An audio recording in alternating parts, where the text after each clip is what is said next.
देखो, इस वीडियो में हम पढ़ेंगे सॉल्यूशन का एक टॉपिक है सॉल्युबिलिटी।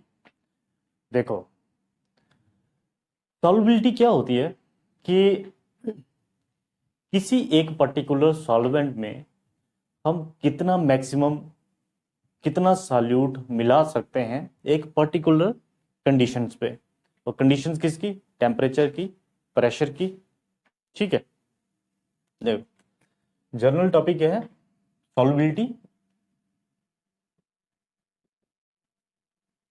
सॉल्युबिलिटी में मतलब एक पर्टिकुलर सॉल्यूट को अगर किसी सॉल्वेंट में पर्टिकुलर सॉल्वेंट में मिलाया जाए तो कितना अमाउंट सॉल्यूट का हम डिसॉल्व कर सकते हैं एक पर्टिकुलर अमाउंट ऑफ सॉल्वेंट में एक particular conditions of temperature and pressure पे। ठीक है, इसमें हमें दो चीजें पढ़नी है। एक है कि solubility of solid in liquid और दूसरा है solubility of gas in liquid. दो टॉपिक्स हैं इसमें।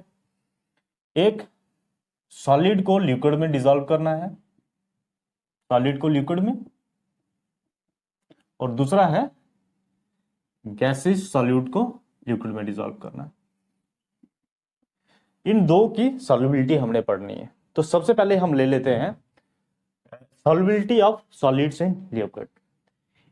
देखो, solubility of solid in liquid को हम डिफाइन करते हैं कि हम कितने ग्राम सॉलिड सॉल्यूट का मिला सकते हैं in 100 gram of solvent at a particular temperature. At a particular temperature actually क्या है? अच्छा, इसको हम पहले वाले को डिस्कस कर रहे हैं। ये वाला पहले डिस्कस करेंगे, सॉलिड की सॉल्युबिलिटी लिक्विड में। देखो, कितने अमाउंट ऑफ सॉलिड सॉल्यूट को इन ग्राम, सॉलिड किस में लेना है आपने? ग्राम में। ठीक है, amount of solute in gram that can be dissolved in A 100 gram of liquid solvent at a particular temperature. एक पर्टिकुलर टेम्परेचर पे। देखो, सॉलिड की सॉल्युबिलिटी लिक्विड में सिर्फ टेम्परेचर पे डिपेंड करती है, प्रेशर पे डिपेंड नहीं करती।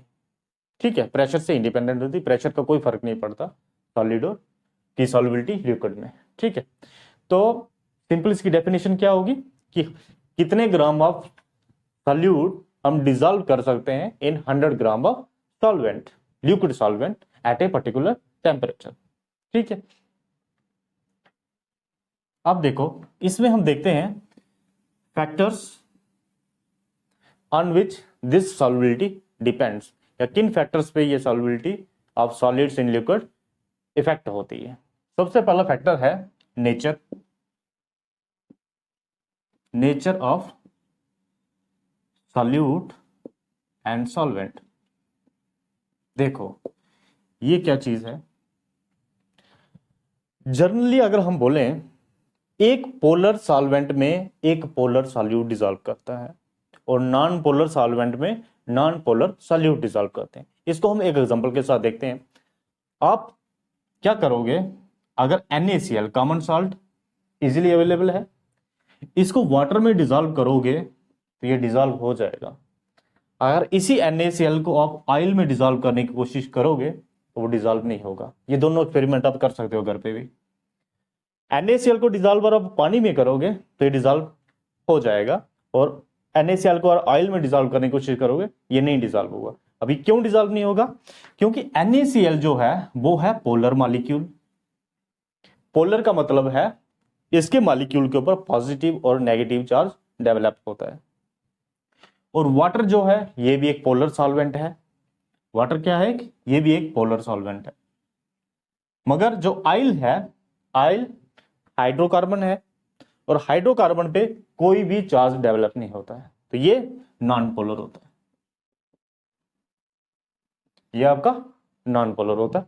तो NaCl पोलर में ही डिसॉल्व होगा। NaCl पोलर है तो ये पोलर में ही डिसॉल्व होगा और नॉन पोलर सॉल्वेंट में डिसॉल्व नहीं होगा।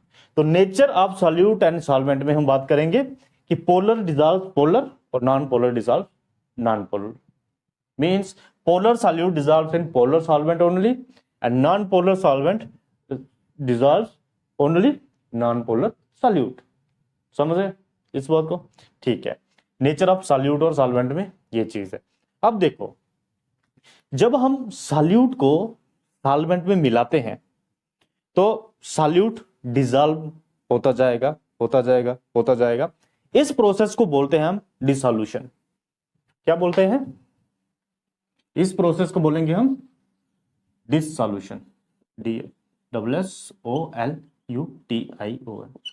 जब सॉल्यूट सॉल्वेंट में डिसॉल्व हो रहा है उस प्रोसेस को हम बोलेंगे डिसॉल्यूशन।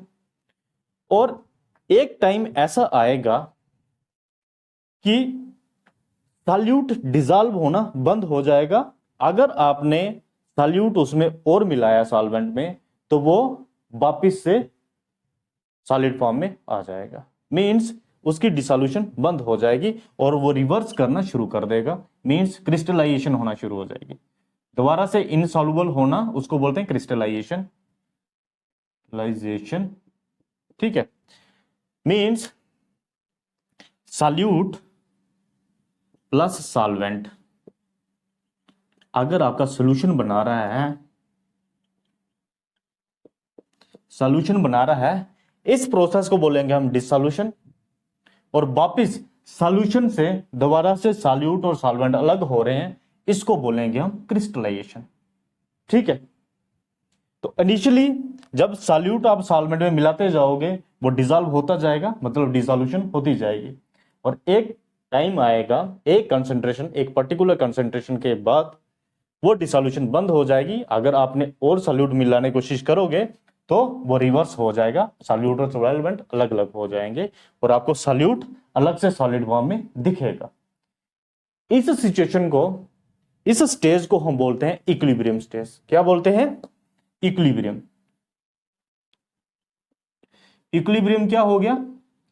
जब रेट ऑफ डिसॉल्यूशन और रेट ऑफ क्रिस्टलाइजेशन बराबर हो जाएगा, मींस डिसॉल्व होने की एबिलिटी और वापस से क्रिस्टलाइजेशन होने की एबिलिटी बराबर हो जाएगी, उस स्टेज को हम बोलते हैं इक्विलिब्रियम स्टेज। और उस स्टेज में हम बोलते हैं सॉल्यूशन को सैचुरेटेड सॉल्यूशन। सैचुरेटेड सॉल्यूशन का मतलब अब इस सॉल्यूशन में, इस सॉल्वेंट में हम और सॉल्यूट नहीं मिला सकते उस पर्टिकुलर टेम्परेचर पे। हाँ, टेम्परेचर आपने कांस्टेंट रखना, एक पर्टिकुलर टेम्परेचर की बात कर रहे हैं हम।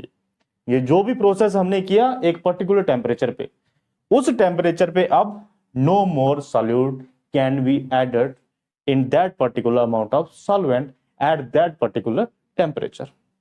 वो हो गया आपका सैचुरेटेड सॉल्यूशन।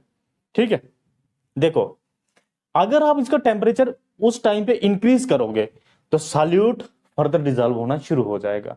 ये क्यों होता है? देखो, जब आप टेम्परेचर को इंक्रीज करोगे तो सॉल्वेंट के मॉलिक्यूल एक्सपेंड करेंगे और अपने बीच में सॉल्यूट को अकोमोडेट और करने की कोशिश करेंगे, तो सॉल्यूट और उसमें डिसॉल्व होना शुरू हो जाएगा। ठीक है, टेम्परेचर इंक्रीज करने से क्या होगा? सॉल्वेंट के मॉलिक्यूल्स और एक्सपेंड होंगे और स्पेस बनेगी सॉल्यूट के मॉलिक्यूल को अकोमोडेट करने के लिए। ठीक है, तो एक पर्टिकुलर टेम्परेचर पे जब सैचुरेटेड सॉल्यूशन बन जाता है, उस टेम्परेचर पे और सॉल्यूट आप ऐड नहीं कर सकते। जब करोगे तो वो वापस से रिवर्स हो जाएगा, तो से सॉल्यूट और सॉल्वेंट अलग हो जाएंगे। ठीक है, जितना आप सॉल्यूट डालते जाओगे सॉल्यूशन से उतना सॉल्यूट वापस आता जाएगा, उसको बोलते हैं सैचुरेटेड सॉल्यूशन एक पर्टिकुलर टेम्परेचर पे। ठीक है, बात समझ गए इसको? अब देखो, अब इसके साथ हम दूसरा फैक्टर लेते हैं। देखो, ये हमने फैक्टर स्टडी किया सॉलिड की लिक्विड में सॉल्युबिलिटी में। पहला factor nature of solute and solvent, उसमें हमने पढ़ा कि सॉल्यूट और सॉल्वेंट की नेचर सेम होनी चाहिए, मींस वो दोनों पोलर होने चाहिए या दोनों नॉन पोलर होने चाहिए। इसको सिंपल वे में बोलते हैं हम लाइक डिसॉल्व्स लाइक। ठीक है, अब इसका सेकंड फैक्टर है टेम्परेचर। टेम्परेचर एक बहुत इंपॉर्टेंट फैक्टर है solubility of solid in liquid. देखो होता क्या है जनरली, सेकंड फैक्टर लेते हैं हम टेम्परेचर। देखो टेम्परेचर कैसे इंपैक्ट करेगा सॉलिड की लिक्विड में सॉल्युबिलिटी में, इसको समझने से पहले आपको ये देखना है कि जो सॉल्यूट सॉल्वेंट के साथ मिलके सॉल्यूशन बना रहा है, ठीक है, सॉल्यूट जब सॉल्वेंट के साथ मिलेगा तो सॉल्यूशन बनाएगा। सॉल्यूट इधर सॉलिड है, सॉल्वेंट इधर लिक्विड है, इसको मिलके आपका सॉल्यूशन बन रहा है। इस रिएक्शन की नेचर कैसी है?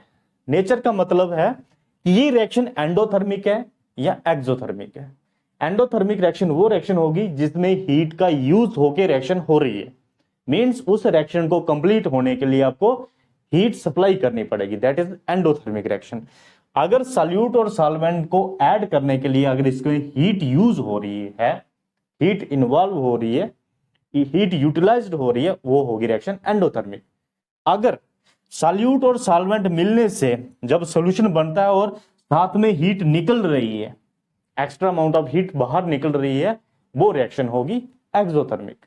ठीक है, तो पहले आपको पता लगाना है सॉल्यूट और सॉल्वेंट में जब डिसॉल्व हो रहे हैं तो वो रिएक्शन एक्सोथर्मिक है या एंडोथर्मिक है। दो तरह की रिएक्शंस, कौन सी?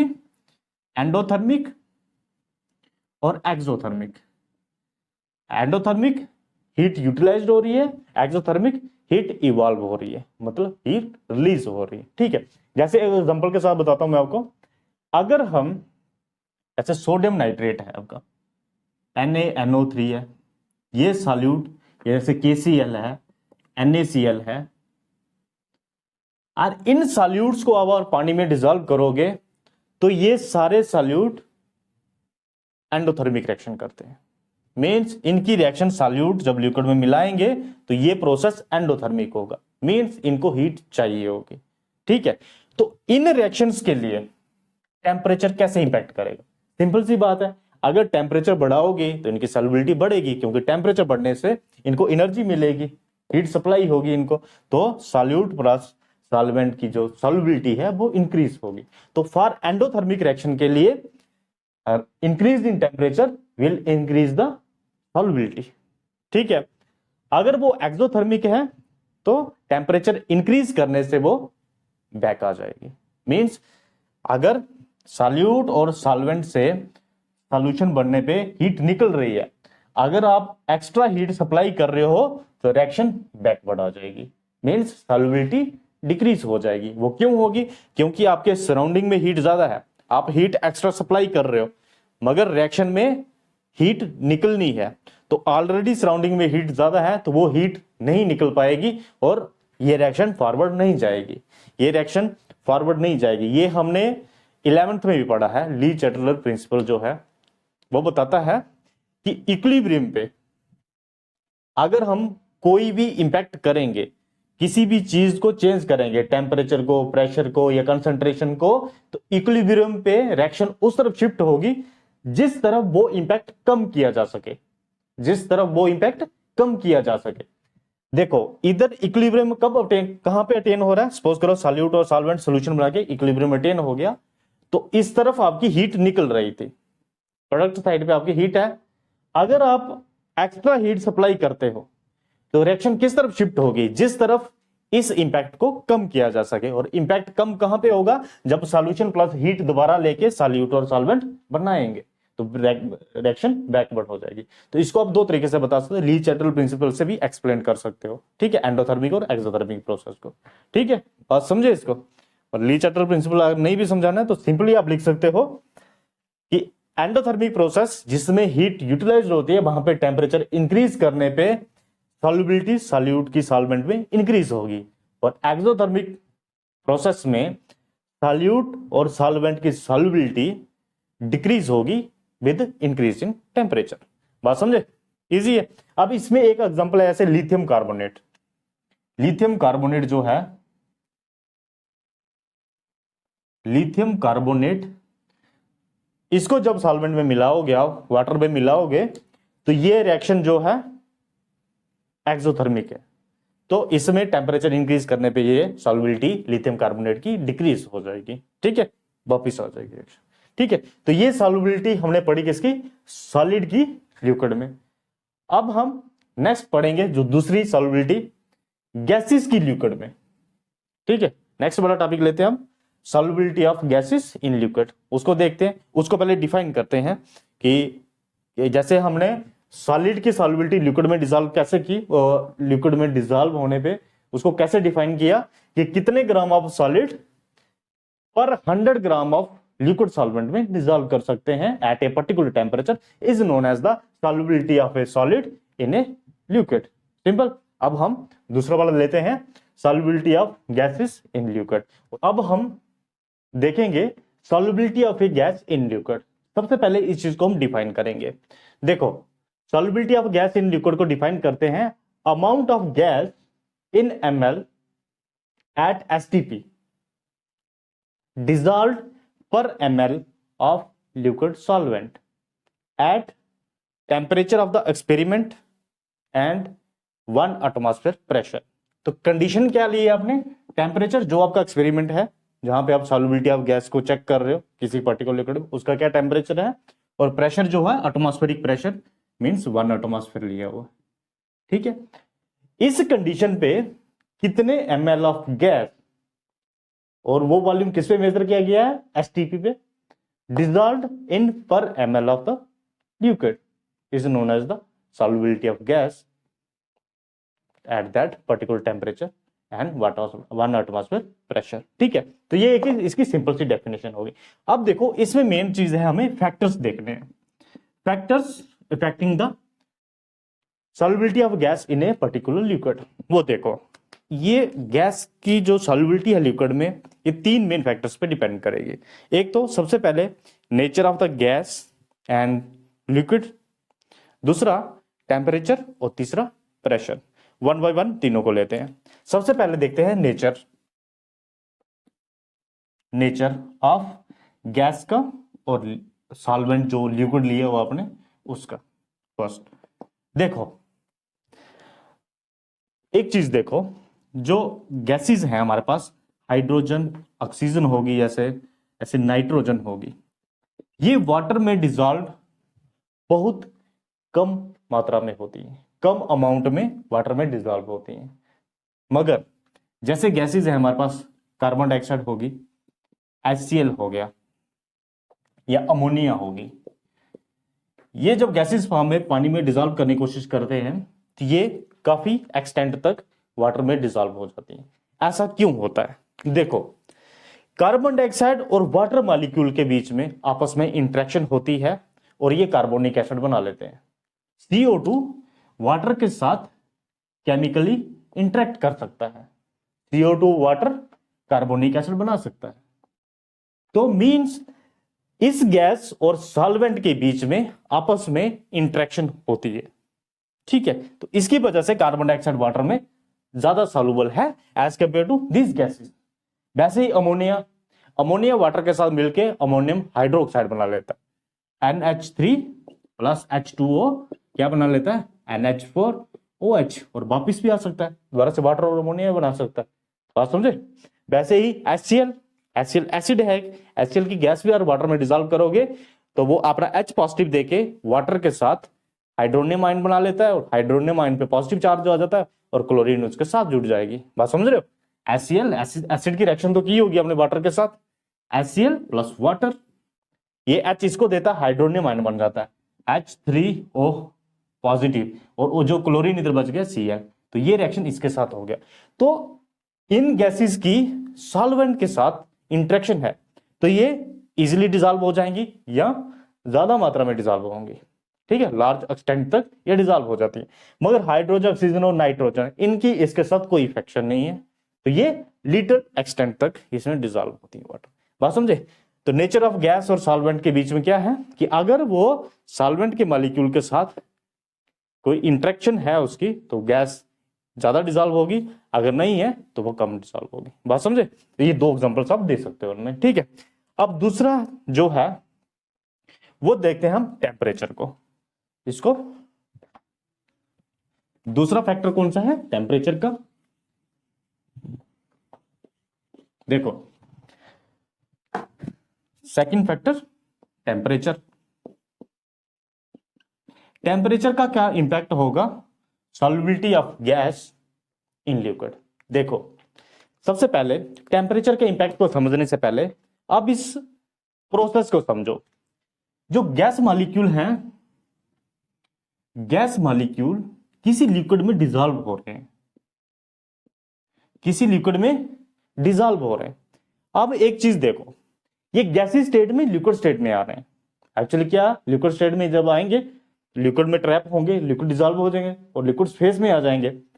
अब इसको एक चीज देखो, जब आप सॉलिड लिक्विड और गैस की ट्रांजिशन देखते हो, सॉलिड लिक्विड और गैस की ट्रांजिशन, सॉलिड से लिक्विड कब कन्वर्ट होता है, जब उसको हम हीट देते हैं। और लिक्विड से गैस कब कन्वर्ट होता है, जब उसको और हीट देते हैं। ये चीज होती है ना। तो जब हम लिक्विड से गैस बनाना होता है तो हम इसको हीट देते हैं, ठीक है। तो ये प्रोसेस कौन सा है, एंडोथर्मिक है। और जब गैसेस मॉलिक्यूल द्वारा से लिक्विड फेज में आ रहे हैं तो वो एक लेस एनर्जी स्टेट है, तो वो प्रोसेस कौन सा होगा, एक्सोथर्मिक प्रोसेस है।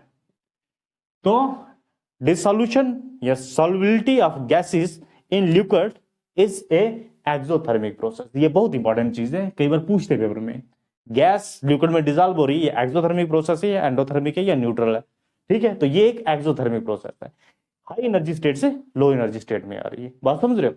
अब आप टेम्परेचर का इंपैक्ट बता सकते हो उसमें। अगर मैं टेम्परेचर बढ़ाऊंगा, देखो पहले छोड़ो उसको, पहले देखते हैं, गैस प्लस सॉल्वेंट एक आपका सॉल्यूशन बन रहा है, प्लस ये एक एक्सोथर्मिक प्रोसेस है, प्लस हीट निकल रही है। बात समझ रहे हो, this is a exothermic process. अब बताओ, हीट बढ़ाऊंगा मैं, टेम्परेचर बढ़ाऊंगा, तो रिएक्शन फॉरवर्ड फेवर होगी कि नहीं होगी, नहीं होगी फेवर। क्यों नहीं होगी, क्योंकि ऑलरेडी हीट निकल रही है, आप एक्स्ट्रा हीट दे रहे हो तो रिएक्शन बैकवर्ड आ जाएगी। क्योंकि हीट किस साइड पे यूज हो रही है, हीट इस साइड पे यूज हो रही है, बैकवर्ड डायरेक्शन में हीट यूज हो रही है, तो रिएक्शन इस तरफ जाएगी। जब आप एक्स्ट्रा एनर्जी दोगे तो ये वाली रिएक्शन फेवर हो जाएगी। बात समझ रहे हो। तो जब भी आप टेम्परेचर इंक्रीज करते हो तो गैस की सॉल्युबिलिटी लिक्विड में डिक्रीज हो जाती है, ठीक है। तभी देखते हैं ना हम कि जो ऑक्सीजन जो होती है वाटर में डिसॉल्व होती है, ठीक है। तो अगर वाटर को गर्म किया जाए, जैसे बहुत सारे इंडस्ट्रियल प्लांट से हीट निकलती है ना, गर्म पानी आप सीधे वाटर रिसोर्स में डाल देते हो, जो भी रेजरवायर है पास में वाटर का, उसमें डाल देते हो, वाटर का टेम्परेचर इंक्रीज हो जाता है, तो उससे जो ऑक्सीजन की सॉल्युबिलिटी है वो डिक्रीज हो जाती है। ऑक्सीजन जो होती है वो गैस स्टेट में निकल जाती है, तो उससे जो एक्वेटिक लाइफ होती है वो इंपैक्ट होती है, वो रेस्पायर नहीं कर पाते हैं, वो मर जाते हैं। और समझे, ठीक है। तो ये चीज है वही कि टेम्परेचर इंक्रीज करोगे सॉल्युबिलिटी डिक्रीज हो जाएगी। तो यही चीज आप ली चैटरल प्रिंसिपल से एक्सप्लेन कर सकते हो। ली चैटरल प्रिंसिपल क्या बोलता है, ली चैटरल प्रिंसिपल बोलता है ये इक्विलिब्रियम स्टेज है, और इक्विलिब्रियम स्टेज पे आप कोई भी ऐसी चीज कर रहे हो, किसी ऐसी चीज को इंपैक्ट कर रहे हो, तो जो इक्विलिब्रियम को इंपैक्ट करेगा, तो इक्विलिब्रियम उस तरफ शिफ्ट होगा जिस तरफ आपकी जो चेंज है, जो आप चेंज इंड्यूस कर रहे हो इस स्टेज पे, वो कम की जा सके। तो आप इस इक्विलिब्रियम पे क्या कर रहे हो, हीट बढ़ा रहे हो। क्या कर रहे हो, हीट बढ़ा रहे हो, मतलब टेम्परेचर इंक्रीज कर रहे हो। तो इक्विलिब्रियम मतलब रिएक्शन उस तरफ शिफ्ट होगी जिस तरफ वो उस हीट को कम किया जा सके। तो हीट कम किस तरफ होगी, इस तरफ होगी, क्योंकि हीट इस तरफ यूज हो रही है। बात समझे। वैसे ही ली चैटरल प्रिंसिपल प्रेशर के लिए बात करता है और कंसंट्रेशन के लिए बात करता है, मगर इधर हमें सिर्फ टेम्परेचर के लिए डिस्कस किया। बस according to Le Chatelier principle, increase in heat will favour the backward reaction here because it is the exothermic process. इसको एक्सप्लेन कर सकते हो आप ली चैटरल प्रिंसिपल के बेसिस पे भी, ठीक है। इसके बाद देखेंगे हम नेक्स्ट फैक्टर है solubility of gas in liquid के लिए प्रेशर। इसमें आपको है हेनरी लॉ, ये बहुत इंपॉर्टेंट है, इसके बेसिस पे आपको न्यूमेरिकल भी है। अब हम देखेंगे हेनरी लॉ को, ठीक है। तो थर्ड फैक्टर है हमारा प्रेशर। तो प्रेशर गैस की सॉल्युबिलिटी किस तरह इंपैक्ट करेगा, थर्ड फैक्टर देंगे हम प्रेशर को। देखो इंपैक्ट ऑफ प्रेशर, इसके साथ में आ जाता है आपका हेनरी लॉ, हेनरीज लॉ। देखो इसके लिए मैं क्या करता हूं, एक लिक्विड ले लेता हूं, ठीक है, और उसके ऊपर कोई भी गैस है जिसको आपने डिसॉल्व करना है इस पे। अब मुझे बताओ कि गैस पे नॉर्मली प्रेशर का इंपैक्ट क्या होता है। जब हम गैस पे प्रेशर अप्लाई करते हैं, गैस लिक्विड स्टेट में आने की कोशिश करें, ठीक है, लिक्विफिकेशन होगी गैस की। तो जब हम गैस के ऊपर प्रेशर अप्लाई करेंगे, मींस प्रेशर इंक्रीज करेंगे, तो गैस लिक्विफिकेशन होना शुरू कर देगी या लिक्विफिकेशन की तरफ जाएगी। उससे क्या होगा, गैस की सॉल्युबिलिटी लिक्विड में इंक्रीज हो जाएगी। बात समझे? तो कहने का मतलब ये है कि जब भी हम प्रेशर इंक्रीज करेंगे गैस का, गैस की सॉल्युबिलिटी इंक्रीज हो, ठीक है। तो generally with increase in pressure the solubility of gas is increase. अब कितनी सॉल्युबिलिटी होती है प्रेशर के साथ एक पर्टिकुलर गैस की किसी एक लिक्विड में, वो देता है हमें हेनरी लॉ। हेनरी लॉ क्या बोलता है कि किसी भी गैस की solubility in a liquid is directly proportional to its pressure above the liquid. Gas का कितना प्रेशर है इस लिक्विड के ऊपर, उस पर डिपेंड करेगा। मींस जितना ज्यादा गैस का इस लिक्विड पे प्रेशर होगा, उस गैस की सॉल्युबिलिटी इस लिक्विड में उतनी ज्यादा, ठीक है। हेनरी लॉ क्या बोलता है, solubility of gases in a liquid is directly proportional to its partial pressure above the liquid। Gases के पार्शियल प्रेशर पे डिपेंड करेगा। मींस जितना ज्यादा पार्शियल प्रेशर, मतलब गैस का जितना ज्यादा प्रेशर होगा इस लिक्विड पे, गैस की सॉल्युबिलिटी उतनी ज्यादा। और इसको और क्वांटिटेटिवली बोले हम, तो गैस की mole fraction in this liquid is directly proportional to its partial pressure. Means mole fraction, मतलब गैस के कितने मोल्स इस लिक्विड में डिजॉल्व होंगे, वो डायरेक्टली प्रोपोर्शनल होंगे इसकी प्रेशर पे। बात समझे? तो pressure of the gas is directly proportional to mole fraction of the gas. Mole fraction means यहां पे सॉल्युबिलिटी, तो इसमें कंसंट्रेशन टर्म कौन सी दी इन्होंने, मोल फ्रैक्शन की।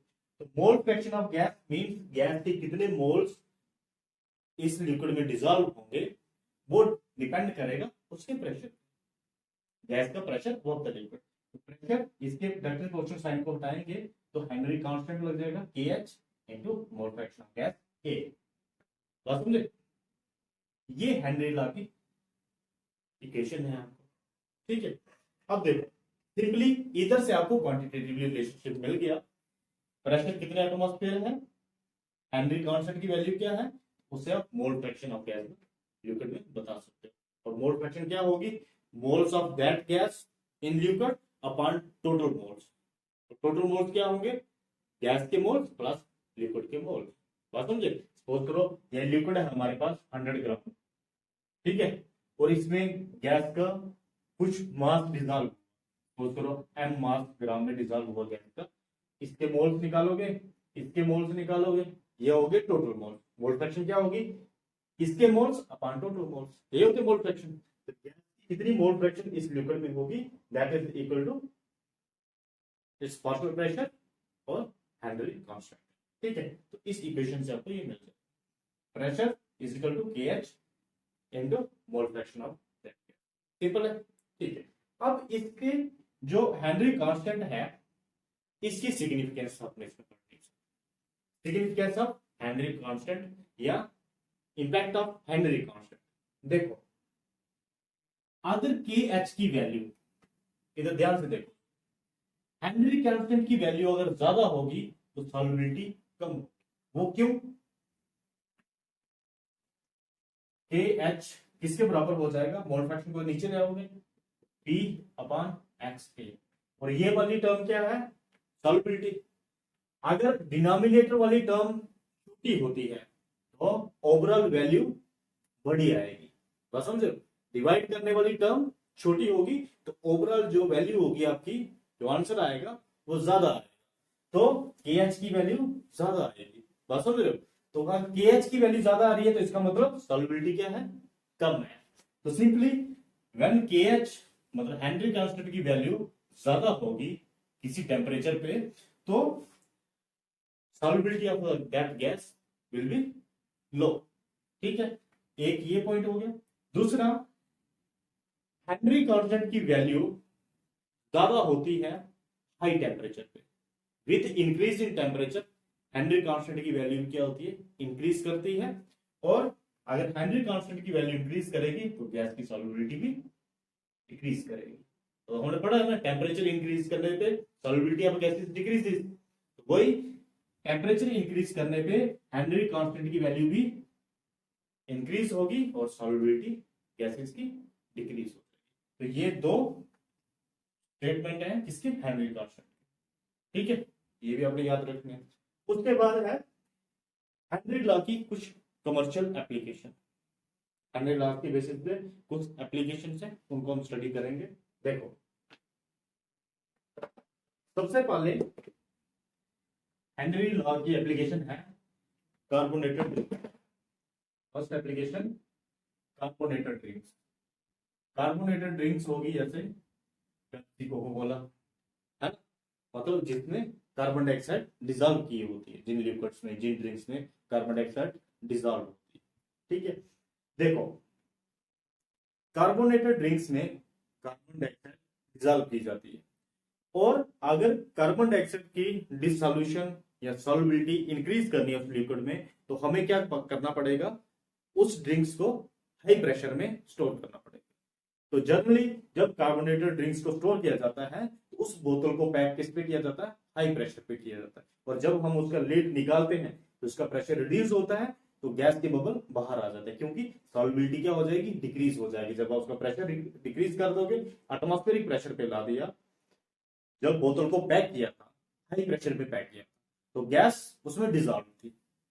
जब आपने उसका प्रेशर रिलीज कर दिया, मतलब लीड उसका खोल दिया, अब उसको आपने क्या ला दिया, एटमॉस्फेरिक प्रेशर पे ला दिया, अब क्या होगा, गैस की सॉल्युबिलिटी डिक्रीज हो जाएगी। तो उस टाइम पे आपको क्या दिखते हैं, बबलिंग ऑफ द गैस बाहर की तरफ, है ना, कार्बन डाइऑक्साइड के बबल्स निकलते हुए बाहर दिखते हैं। ठीक है, तो कार्बोनेटेड ड्रिंक्स में एप्लीकेशन है इसकी। ठीक है, तो उसकी सॉल्युबिलिटी इंक्रीज करने के लिए उसको हाई प्रेशर पे पैक करना पड़ता है। ठीक है, दूसरी एप्लीकेशन है इसकी स्कूबा डाइवर्स। स्कूबा डाइवर्स होते हैं जो डीप सी डाइविंग करते हैं, समुद्र के काफी नीचे जाते हैं। ठीक है, उनके लिए देखो, स्कूबा डाइवर्स क्या करते हैं,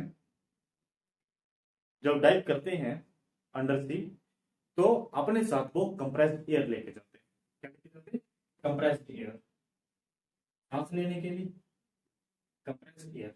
और हमारी एयर में नॉर्मली ऑक्सीजन की मात्रा कितनी है, 23%, और 78% क्या है, नाइट्रोजन है ना। अब देखो, ऑक्सीजन और नाइट्रोजन उसमें मैक्सिमम है, अभी नाइट्रोजन सबसे ज्यादा ऑक्सीजन।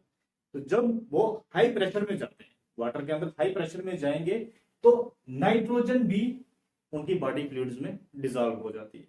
हाई प्रेशर में नाइट्रोजन भी डिजॉल्व हो जाएगी। हमें बताया ना कि गैसेस की सॉल्युबिलिटी किसी लिक्विड में वो डिपेंड करती है प्रेशर पे। तो जब हम उनको वो हाई प्रेशर में जाएंगे नीचे, ठीक है, तो नाइट्रोजन की भी सॉल्युबिलिटी हमारे ब्लड में इंक्रीज हो जाएगी। ठीक है, अब ऑक्सीजन भी तो इंक्रीज होगी सॉल्युबिलिटी हमारे ब्लड में, मगर ऑक्सीजन हमारे मेटाबॉलिज्म में यूटिलाइज हो जाती है। जब हमारे सेल्स जो होते हैं रेस्पिरेशन करते हैं, मतलब ग्लूकोज को तोड़ते हैं, वहां पे ऑक्सीजन यूटिलाइज हो जाती है, मगर जो नाइट्रोजन है वो अनयूटिलाइज रह जाती है। तो जब वो डाइवर्स बाहर आते हैं, सी से बाहर आते हैं, तो नॉर्मल प्रेशर पे आ जाते हैं। उस टाइम पे नाइट्रोजन बाहर निकलने की कोशिश करती है, सॉल्युबल से अनसॉल्युबल हो जाती है। ठीक है, और उसके बबल्स बन जाते हैं हमारे फ्लूइड्स के अंदर। ठीक है, वो बाहर नहीं निकल पाती है, हमारे ब्लड उसमें जो सॉल्युबिलिटी से क्या हो जाता है, वो उसके बबल्स बन जाते हैं, इनसॉल्युबल फॉर्म में आ जाते हैं, और ब्लड में क्या बन जाते हैं, उसके बबल्स बन जाते हैं। उससे क्या होता है कि हमारी जो छोटी कैपिलरीज होती हैं, ब्लड वेसल्स होती हैं, उनको वो ब्लॉक कर देती है, और कई इंपॉर्टेंट कैपिलरीज को ब्लॉक करके डेथ भी हो सकती है। ठीक है, और अगर वो छोटी मोटी कहीं ब्लॉकेज कर रही है तो उससे हमें दर्द होती है। ठीक है, पेनफुल कंडीशन है वो, उसको हम कंडीशन को बोलते हैं बेंड्स, BENDS। ठीक है, कई बार डेथ भी हो जाती है, अगर कई वाइटल ऑर्गन्स की कैपिलरीज को उसने ब्लॉक किए तो डेथ भी हो जाती है। इसको अवॉइड करने के लिए हमने क्या किया, नाइट्रोजन को रिप्लेस कर दिया हीलियम के साथ। हीलियम गैस जो है उसकी सॉल्युबिलिटी हमारे बॉडी फ्लूइड्स में बहुत कम है। हाई प्रेशर पे भी लेके जाओगे तो उसकी सॉल्युबिलिटी बहुत कम है, तो वो डिजॉल्व नहीं हो पाती। ठीक है, तो ये हो गया आगे स्कूबा डाइवर्स के लिए जो बेंड्स की प्रॉब्लम है उसको रिजॉल्व करना। तीसरी है माउंटेन सिकनेस। माउंटेन सिकनेस देखो, इसको अनॉक्सिया भी बोलते हैं, सिकनेस इसको अनॉक्सिया। देखो, जब हम हाई अल्टीट्यूड पे जाते हैं, जब सरफेस से अबव जाते हैं, तो वहां पे ऑक्सीजन का प्रेशर जो होता है वो डिक्रीज हो जाता है, मतलब ओवरऑल गैसेस का ही प्रेशर क्या हो जाता है, डिक्रीज हो जाता है ना। जब हम अबव जाते हैं तो प्रेशर ऑफ गैसेस डिक्रीज, तो वहां पे ऑक्सीजन का प्रेशर भी डिक्रीज हो जाता है। अब जब ऑक्सीजन का प्रेशर डिक्रीज हो जाएगा तो जो हम सांस लेंगे उसमें ऑक्सीजन जो हमारे ब्लड में डिजॉल्व होनी है वो बहुत कम होगी। उसकी वजह से क्या होगा, हमें अप्रोप्रिएट अमाउंट में ऑक्सीजन हमारी बॉडी को नहीं मिल पाती। उससे जो कंडीशन होती है, मेंटल कंफ्यूजन हो जाता है, बॉडी अच्छी तरह से परफॉर्म नहीं कर पाती है, दिमाग सही संतुलन अपना बिगाड़ देता है, उस चीज को बोलते हैं अनॉक्सिया। तो माउंटेन सिकनेस भी किसकी वजह से होगी, जब ऑक्सीजन का प्रेशर रिड्यूस हो जाता है और उसकी सॉल्युबिलिटी हमारे ब्लड में डिक्रीज हो जाती है, आप समझे, उस कंडीशन को बोलते हैं अनॉक्सिया। तो ये हेनरी लॉ के बेसिस पे ये दो तीन चीजें हम एक्सप्लेन कर सकते हैं, बात समझे सिंपल। तो ये चीज पे हेनरी लॉ, इसके बेसिस पे अब हम करेंगे कुछ न्यूमेरिकल्स।